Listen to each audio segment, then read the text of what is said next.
Ao Senhor, irmãos. Amém. Amém. Aleluia. Vamos fazer a leitura da palavra de Deus no livro de Reis, capítulo 17, versículo 1 até o versículo 7, que nos diz assim a palavra do nosso Deus.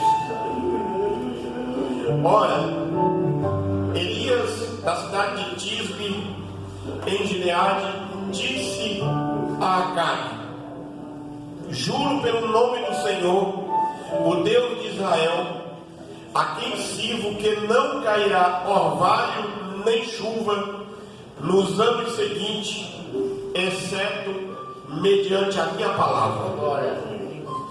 Depois disso, a palavra do Senhor veio a Elias: sai daqui e vá para a leste e esconde-se perto do ribeiro de Querite, a leste do Jordão, porque você beberá água do riacho.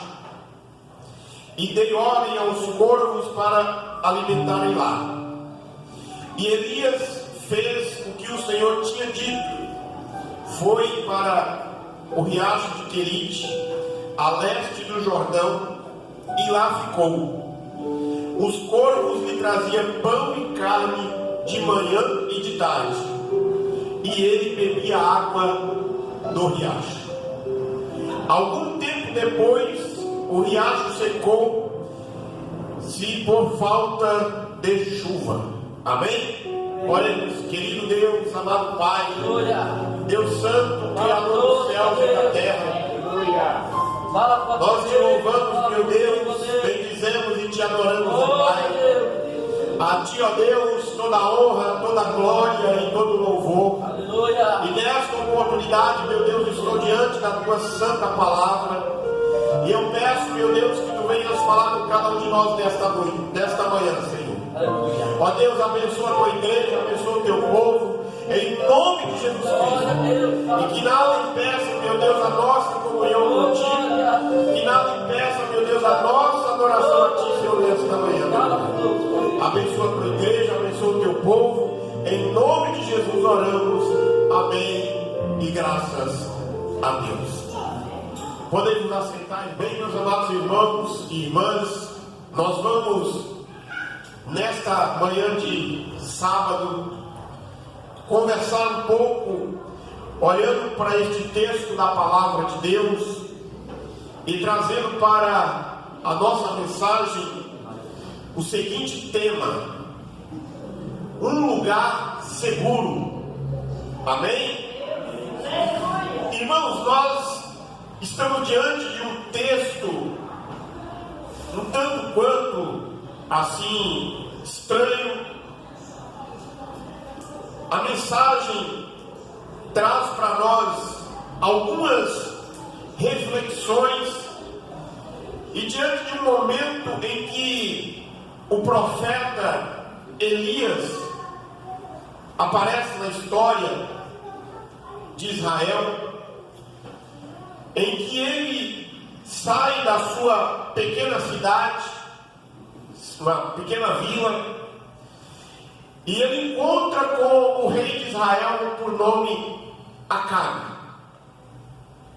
E a mensagem de Deus nesta oportunidade para Elias era de que não cairia orvalho nem chuva nos anos seguintes, exceto mediante a palavra do profeta.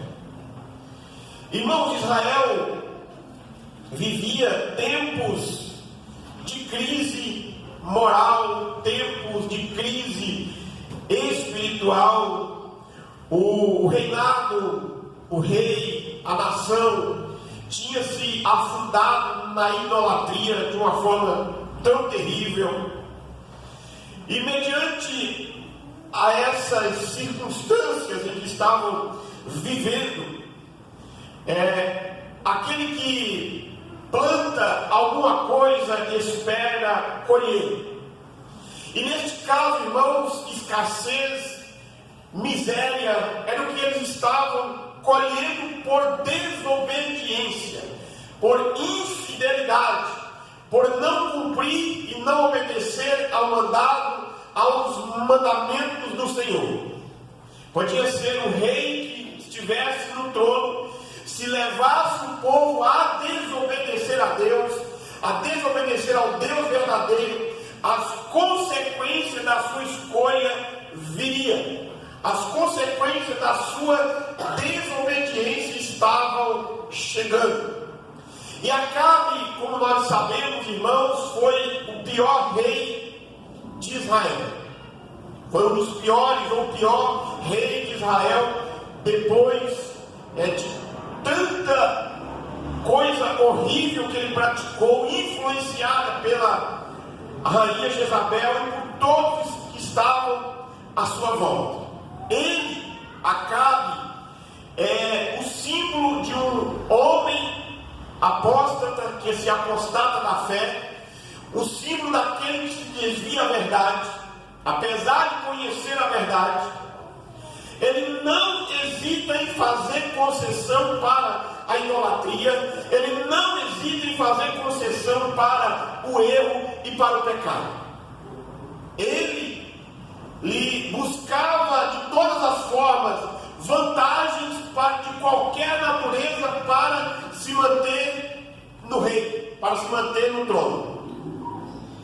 Mas sempre Deus tem aquela voz profética, Deus sempre tem a voz profética da história, e que essa voz profética, que muitas das vezes não é ouvida ou é ridicularizada, Deus vai levantar esse profeta, vai chamar esse profeta para falar e para repreender aqueles que se afastam e levam outros a praticar o pecado e a desobediência.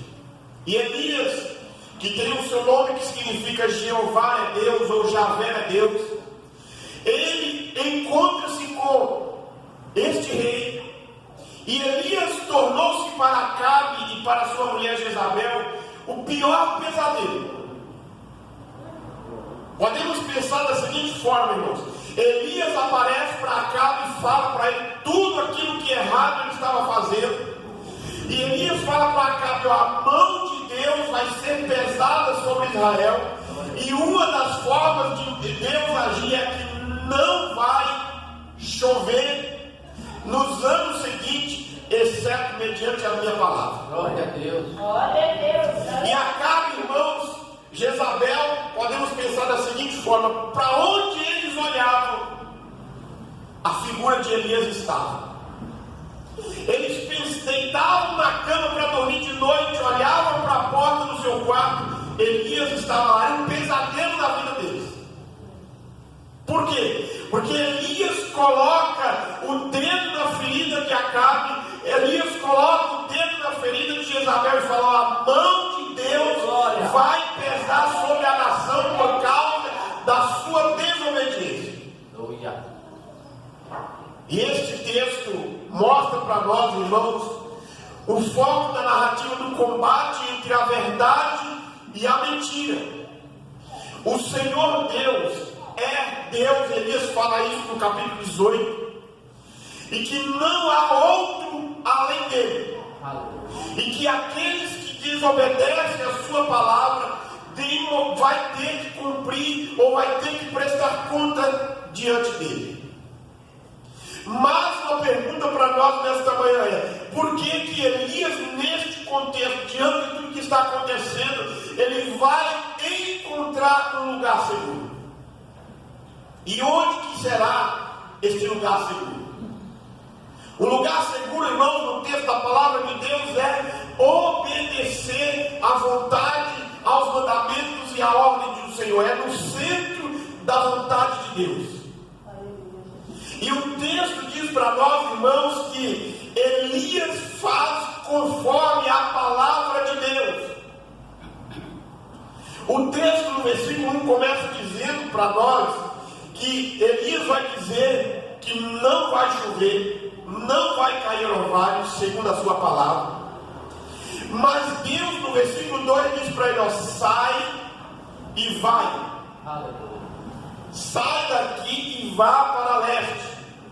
Fique lá, porque eu vou prover para você o necessário para você sobreviver lá.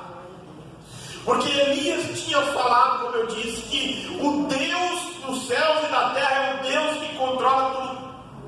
E este rei por nome Acabe e esta rainha por nome Jezabel, eles adoravam uma divindade que tinha como símbolo para eles que era o Deus da prosperidade, o Deus da chuva, o Deus da fertilidade da terra.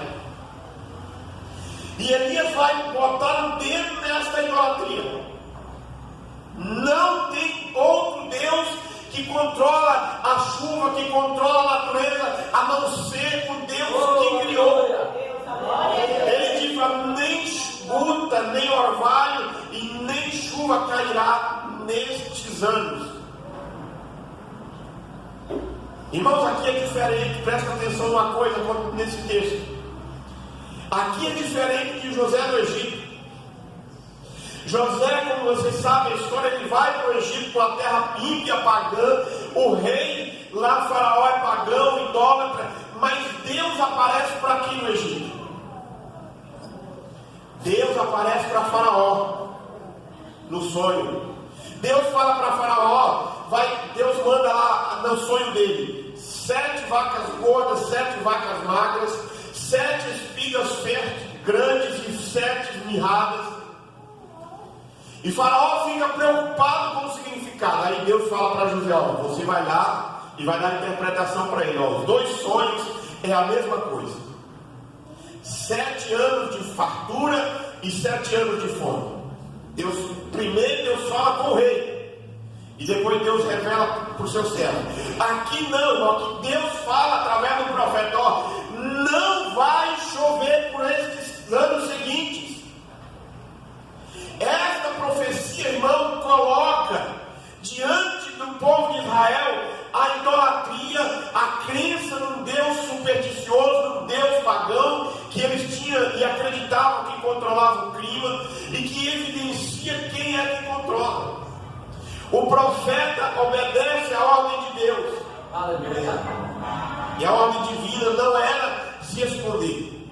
A ordem de Deus era falar com o rei. Acabe, Jezabel, procura matá-lo. Mas Deus fala para ele: vai, sai daqui, vai se esconder a leste, lá perto do riacho. Você vai beber água do riacho e dê ordem aos corvos para alimentá-lo lá. Obedecer, um lugar seguro, segredo da vitória, partir sem questionar. E nesses momentos de extrema dificuldade, Deus providencia um lugar seguro. Elias vai se refugiar a leste do Jordão. Ele vai ser caçado pela polícia de Acabe. Ele vai ser caçado pela polícia de Jezabel. Mas o lugar seguro é no centro da vontade de Deus. Deus providencia tudo aquilo que Elias precisaria naquele dia. Porque a palavra de Deus não voltaria vazia. Ela tinha que fazer o efeito pelos quais ela foi anunciada. E Deus sempre, irmãos, providencia lugares seguros para os seus servos se refugiarem. Deus nunca deixa os seus servos desamparados. Certa vez, lá em 1 Samuel capítulo 22, Davi está fugindo, e a Bíblia diz que ele vai encontrar um lugar de refúgio, um lugar seguro, porque Deus está guardando o seu servo. E este lugar de segurança é um lugar de provisão, é um lugar de descanso, é um lugar de paz. Não a paz segundo a nossa expectativa, mas uma paz segundo a paz de Deus. O texto fala para nós também que Davi vai para este lugar, Elias vai para esta região. O texto fala que Elias vai para esconder próximo, ficar próximo a este ribeiro. Que a história diz para nós que ele só fornecia água nos tempos de chuva, nos meses de chuva. Ele não era um riacho que ficava o ano todo jorrando água. mas era simplesmente em um tempo. E como a palavra tinha dito que não choveria nos anos seguintes, é bem provável que a partir daquele dia, a partir daquela semana, daquele mês, não choveu mais naquela região. E este lugar, esta decisão do profeta, ensina para nós muitas lições. Aleluia. Mas destacaremos uma delas: fazendo a vontade de Deus, obedecendo a ordem do Senhor, cumprindo aquilo que Deus diz para nós cumprir e fazer, o nosso nome vai ficar registrado na história, e mesmo depois que partirmos desta terra, será lembrado. Irmãos, Elias está lá na galeria dos heróis da fé. Tiago vai fazer menção de Elias. A Bíblia vai trazer essa narrativa para nós. Por quê? Porque ele escolheu obedecer a Deus. Ele escolheu entender a vontade do Senhor. Elias olhava para Israel e ele via os sacrifícios que eram feitos. E não era sacrifício de carneiro e de boi, não. Era sacrifício humano. Elias olhava para Israel e via a idolatria que Israel estava fundada. Elias olhava para Israel, irmão, e via a promiscuidade que Israel estava afundada. A licenciosidade estava solta pelas ruas de Jerusalém, pelas ruas da cidade, pelas ruas de Israel, por causa da desobediência. Mas quando Deus age, irmãos, aleluia, Ele age do modo e da maneira que Ele quiser. graças a Deus. Deus, Ele move céus e terra, Aleluia. para fazer a sua palavra cumprir. Aí você me pergunta assim, mas como que Deus vai mover céus e terra para a sua palavra cumprir? Veja aí no texto bíblico. Você está com a Bíblia aberta, você vai ver. Veja aí no verso 2, não, no verso 3 e 4. Sai daqui e vai para leste do Jordão, para o ribeiro de Querite. Você beberá água do riacho.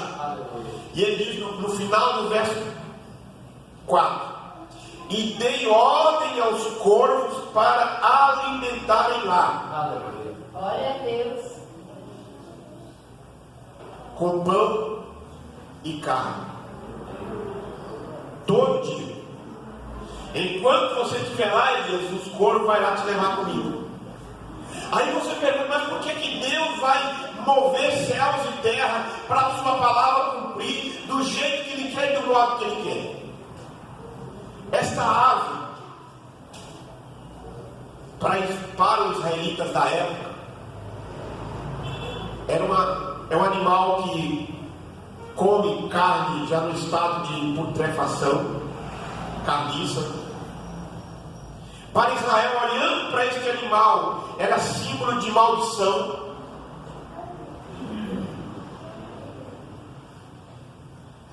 Era símbolo de sofrimento. Era símbolo de castigo. Mas a Bíblia está dizendo que Deus falou que este animal iria levar carne lá. Quanta confiança do profeta em Deus, irmãos. Meu Deus. Quanta certeza da provisão do Senhor. Por quê, pastor? Porque vivemos dias difíceis. Deus. Vivemos dias de sofrimento, em que a capacidade humana torna-se cada vez mais nula para garantir sua segurança, em que a capacidade humana ela se leva mais para se compadecer ou se condoer com o maltrato de um animal do que com o maltrato de um ser humano. Irmãos, eu digo para você e garanto, dá mais repercussão e grande se qualquer um de nós na porta da igreja chutar um cachorro do que se a gente der um tapa na cara de outra pessoa na porta da igreja. Eu garanto para você, irmão, dá mais repercussão se você chutar um cachorro do que você agredir alguém. Dá mais. Aí onde é que entra a situação? Estamos vivendo dias difíceis. Meu Deus. E aí a gente olha na internet, a gente vê os memes, alguns dizendo assim: Senhor, rebobina esse negócio aí e começa tudo de novo. Outros colocam assim: Senhor, para esse negócio que eu quero descer desse mundo, que o negócio está feio, está esquisito. É os dias de Elias, irmãos, é a dificuldade que Elias estava enfrentando. Mas ele evidencia para nós a nossa dependência de Deus. Quando Deus fala, Deus cumpre. Pois Ele não está, o nosso Deus, o Deus de Elias, o Deus que servimos, não está sujeito às decisões políticas, não está sujeito à globalização. E este animal que era considerado imundo, que era considerado como maldição, é este que vai levar a comida, porque ele obedece ao Criador. E a ordem do Criador era: você vai lá, enquanto Elias estiver lá vai ter água, enquanto tiver água Elias vai estar lá, você vai lá. Alguns pesquisadores defendem a tese de que, como Israel estava passando por crise, e é interessante, irmão, quando você olha para essa crise que o mundo passou na época, e que o mundo passa no século 21. Irmãos, você olha as imagens, fotos, vídeos de pessoas passando fome ao redor do mundo, cidadão comum, esquelético, sem ter no mínimo um prato de alimento por dia. Você vê o povo passando fome. Você não vê os governantes dessas nações da mesma situação. Lá no palácio tem comida. A nação está morrendo de fome, mas lá no palácio tem comida. E alguns teólogos estudiosos defendem a tese de que, mesmo com toda a crise que Israel estava passando, mediante a palavra de Deus, o castigo e a mão pesada de Deus, lá no palácio de Acabe, lá no palácio de Jezabel, tinha carne com fartura. E aí qual é a tese que eles defendem? É que o corvo ia lá no palácio, pegava um pedaço de carne e levava para Elias lá na beira do rio. A maioria defende essa tese de que a carne que Elias comia lá era essa. Como que o animal entrava lá, eu não sei, mas Deus dava um jeito para ele entrar lá e pegar. Alguém ia lá na mesa, não tinha geladeira, mas tinha onde guardava a carne lá, olhava lá. Eu coloquei 10 pedaços aqui, só tem 9. Aí no outro dia eu olhava lá, mas está faltando um pedaço de novo. Tem gente roubando carne aqui, não era gente, era o corvo. Deus providenciava os seus meios. Israel está afundado na idolatria, Israel está afundado no pecado e não ouvia a palavra de Deus.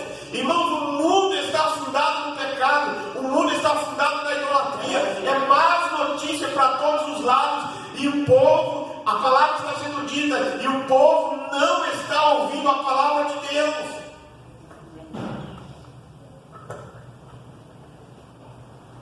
Porque Deus falou: eu ordenei, é Ele que falou. Deus utiliza os seus meios, Deus utiliza as suas maneiras de agir, porque toda a criação está sujeita àquele que o criou. Irmãos, vou dizer para vocês, vocês têm ouvido, visto aí, o que o mundo fala hoje é meio ambiente, é clima, é para lá, é para cá, é mudança. O homem não tem controle de controlar o clima, não. Se tiver que daqui para frente o mundo for esfriar, vai esfriar. E se tiver que aquecer, vai aquecer. Porque quem criou está sentado no alto do sublime trono e falou para Elias: ó, não vai chover mediante a minha palavra. Glória.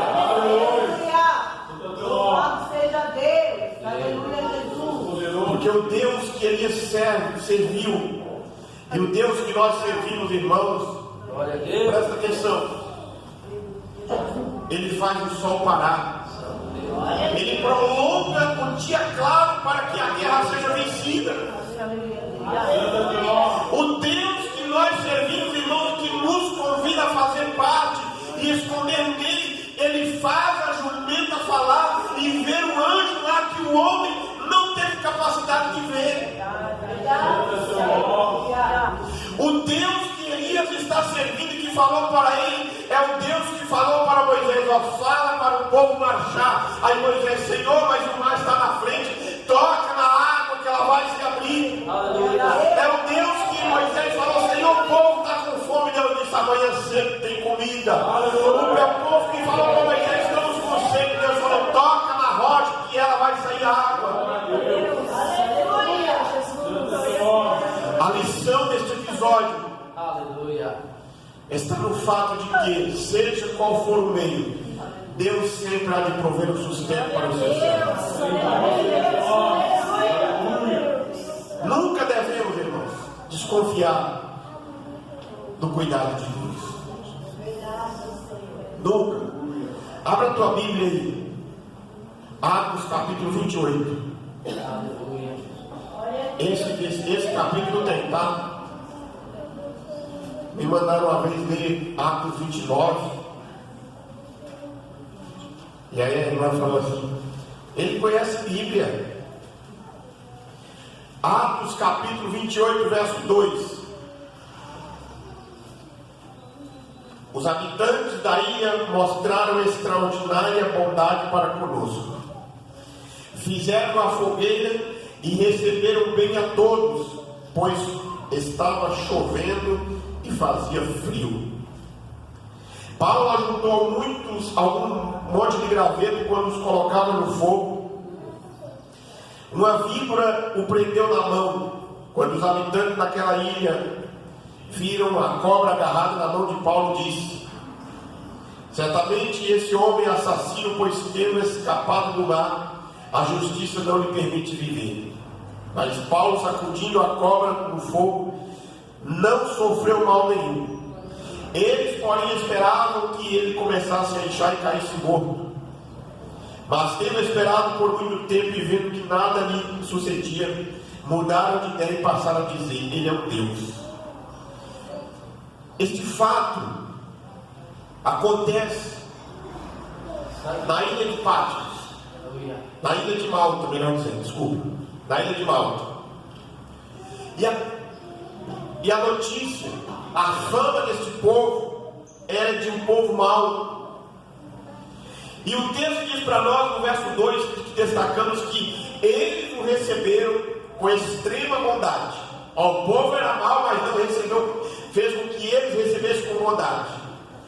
Deus age, irmãos, Aleluia. não do jeito que nós queremos, mas do jeito que Ele quer. Por isso não devemos desconfiar dos seus cuidados, porque Ele cuida de cada um. Ele age na hora certa, não do modo que desejamos. Mas uma coisa é certa: a sua palavra não volta vazia. De um modo ou de outro ela vai se cumprir, e sempre Ele vem ao nosso socorro. Ele tem vindo ao teu socorro. Aleluia. Ele tem te socorrido. Glória a Deus. Deus tem planos para cada um de nós. Deus tem maneira de agir. Mas, irmãos, este plano da parte de Deus nem sempre se concretiza como nós queremos. Se fosse do jeito que nós queremos, desejamos ou queríamos que fosse,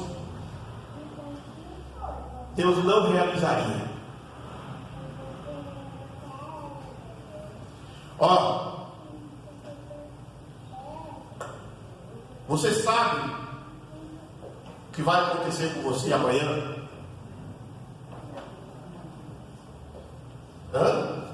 Só Deus sabe. Santo Deus. Se Deus falasse para você, para nós, para mim, amanhã você vai morrer. Ou Deus falasse para você, amanhã você vai sofrer um acidente. Deus falasse para você, ó, se você sair na rua amanhã, você vai sofrer um acidente. Irmão, você trancava as portas da sua casa, o portão, pegava a chave, jogava dentro do vaso e dava descarga. E falava para os teus filhos, parentes, ó, não vem aqui porque a porta aqui não pode se abrir, porque Deus falou que eu vou sofrer um acidente na rua amanhã. Mas Deus não fala, Deus não mostra os seus propósitos, Ele não mostra para nós o caminho que nós devemos seguir.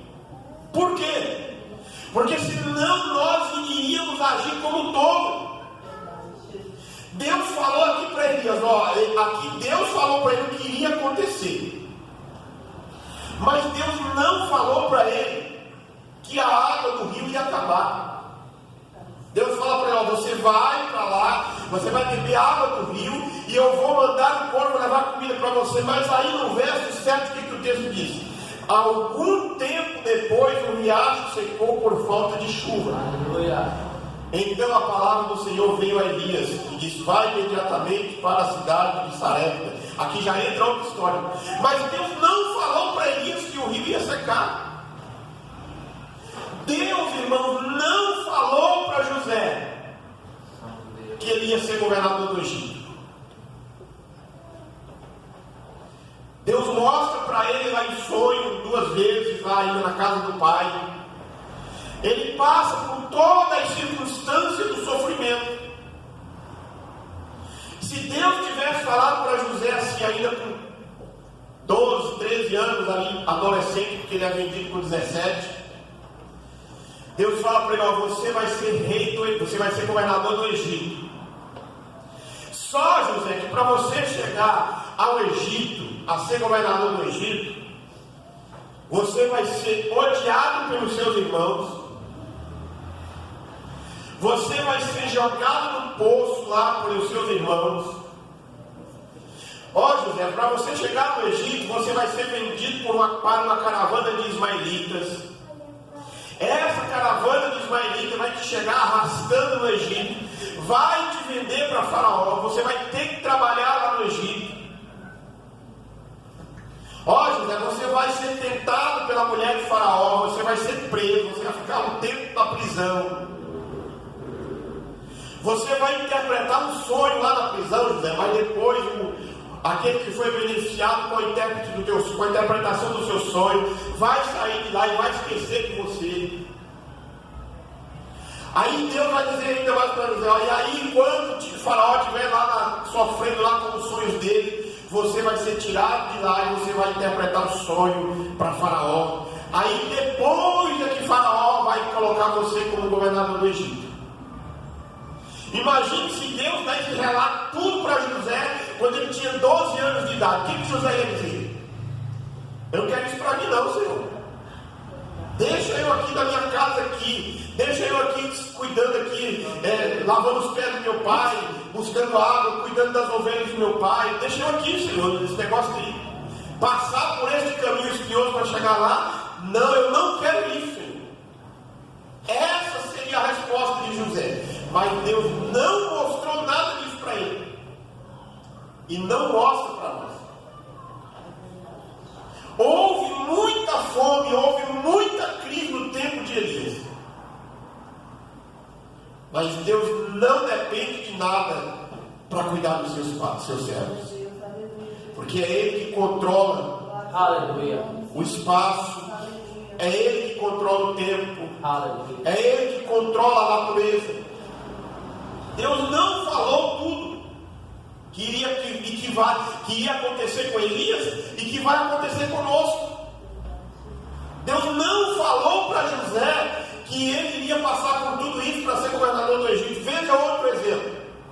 Jesus está com os discípulos num determinado lugar, alimenta a multidão, e aí Jesus fala para eles, ó, vai para o outro lado. Aí Jesus poderia ter dito para ele, ó, vocês vão entrar no barco, Mas vocês se preparam, porque vai vir uma tempestade lá no meio do barco. Aí os experientes do barco poderiam ter dito assim: vamos a pé, a gente vai gastar mais tempo dando a volta por terra, mas nós não vamos pelo lado não, porque se o Senhor falou que vai vir uma tempestade, nós vamos por fora. Não, eles entram no barco e começam a remar, e daí a pouco eles é tragados por uma grande tempestade. Mas Jesus não falou que iria ter tempestade. Jesus falou: vai para o outro lado. Deus, Ele acalma as tempestades, Ele acalma o sofrimento da família. Quando nós estamos no centro da vontade dEle, quando nós estamos em um lugar seguro, porque Deus cuida antecipadamente dos seus. Você, irmão, irmã, é valoroso e é valorosa aos olhos de Deus. Mateus capítulo 6 fala para nós que Deus cuida das aves, Deus cuida das plantas, que a planta que hoje nasce é secada pelo vento, pelo sol, e amanhã perece, mas você é importante, Ele cuida de você. Irmão, ser alimentado por um corvo ou ser alimentado por uma viúva não passava pela expectativa de ninguém, muito menos do profeta. Estas duas situações são exemplo de que Deus não segue um padrão pré-estabelecido, o qual nós conhecemos na história. Ele quase sempre vai usar aquilo que nós desprezamos para ensinar para nós lições de humildade e dependência dele. Em momentos de perseguição, ameaças, devemos fazer do Senhor o nosso esconderijo. Aqui, meus irmãos, no capítulo 17 deste texto, é Deus que manda o profeta: ó, você vai para lá. Mas no capítulo 19, que é outra mensagem, é outra história, é Elias que foge. Em momentos de perseguição e ameaças, devemos fazer do Senhor o nosso lugar seguro. Ele é o nosso esconderijo, é Ele que nos esconde. E quando nós nos escondemos dele, nos refugiamos nele, nós encontramos descanso para a nossa alma, nós encontramos refrigério para a nossa alma. E a semelhança de Elias, concluindo, Enoque andava com Deus, estava exatamente fazendo e submisso tudo aquilo que Deus mandava. A presença do Senhor. O profeta tinha condição ideal para enfrentar momentos difíceis, mas ele, mesmo sendo profeta de Deus, isso aqui nos ensina, irmãos, para não nos exaltarmos. Eu tenho 40 anos de igreja, não tenho nada. Deus está dizendo: calma, vai devagar. Porque Tiago capítulo 5, versículo 17 diz que Elias era homem como nós, sujeito às mesmas coisas. Mas quando ele ousou confiar em Deus, a sua vida serviu e serve de modelo para nós. Quando ele não temeu, e aí se você ler a história aqui no capítulo 17, capítulo 18, capítulo 19, você vai ver que aquilo que eu falei lá na introdução, ele era de fato um pesadelo mesmo na vida deste rei e desta rainha, porque ele foi fiel a Deus. E quem é fiel há de ser colocado, há de ser recompensado, e receber a coroa. Glória a Deus. Pois isso ocorre na vida do homem e da mulher de Deus. Torrentes de água cairão sobre a sua vida. Se para Elias, naquele momento, por mais difícil que fosse, ele precisava passar estes dias lá nas margens do ribeiro de Querite. A porta ali no ribeiro de Querite estava aberta enquanto tinha água. Mas aí, a partir daquele momento que aquela porta se fechou, Deus abre outra. Como eu disse, é a sequência de uma outra mensagem. No verso 7 diz que há algum tempo o riacho seca por falta de chuva. Então veio a palavra do Senhor no versículo 8. E aí no 9 ele diz: vá imediatamente para a cidade de Sarepta de Sidom e fique lá. Ordenei uma viúva naquele lugar que ele forneça comida. E ele foi. A porta tinha se fechado lá em Querite, mas Deus falou: ó, tem uma porta aberta lá em Sarepta. Talvez você olhe para as circunstâncias da tua vida, irmão, irmã, e fique imaginando: ah, Deus fechou todas as portas. Não. Basta você olhar para Deus e entender e ter um discernimento daquilo que Deus está falando. Ele não vai fechar todas as portas, mas Ele sempre vai abrir outras. Então, confiar em Deus, obedecer a ordem do Senhor, há sempre um lugar seguro que é nos braços do Pai. Se coloque em pé, irmãos. Nós vamos orar neste momento. E eu quero que você ore por você. Peça para que Deus aplique esta palavra na tua vida. Palavra de confiança, palavra de obediência, de submissão à mensagem e ao mandado do Senhor. Feche os teus olhos. Obrigado, meu Deus, por este momento. E eu peço a bênção sobre a vida da tua igreja, encerrando este culto, dizendo que a graça de nosso Senhor e Salvador Jesus Cristo, o grande e infinito amor de Deus, o nosso Pai, a comunhão e as consolações do Espírito Santo esteja sobre cada um de nós, hoje e permaneça para todo sempre. Amém. Sempre